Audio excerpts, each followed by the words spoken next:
السلام علیکم ورحمۃ اللہ وبرکاتہ۔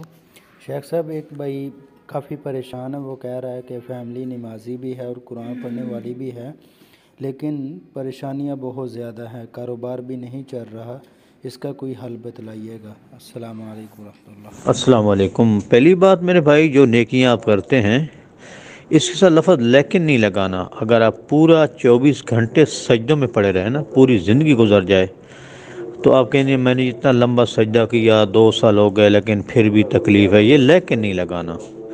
اللہ تعالیٰ کے معاملات ہماری سمجھ سے بالا تر ہوتے ہیں۔ عبادت آپ اور بھی اس سے زیادہ کریں، پورا شوق ذوق، وہ تو آخرت کا توشہ ہے۔ اب ہے دنیا کی آزمائشیں۔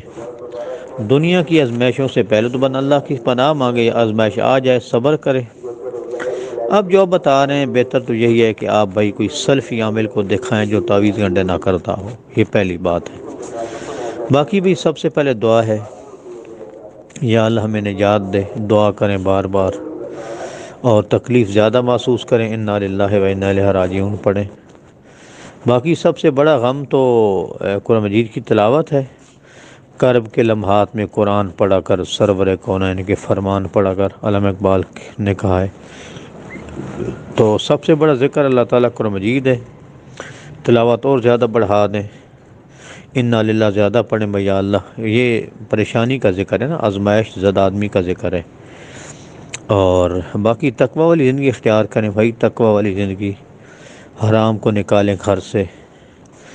تو جو باقی پریشانی والے اذکار ہیں، جیسے لا الہ الا اللہ ہے، اللہ اللہ اللہ اللہ ربی لا اشرک بہ شیئا ہے، یا حی یا قیوم برحمتک استغیث ہے، تو ویسے عام ذکر بھی جاری رکھیں۔ سورہ بقرہ گھر میں پڑھیں، فلق اور ناس پڑھ کے دم کریں اپنے آپ کو، بار بار دم کریں۔ اگر نہیں فاقہ ہو رہا تو آپ کسی سلفی عامل کو چیک کروائیں، اللہ آپ کے لیے عافیت والا معاملہ فرمائے۔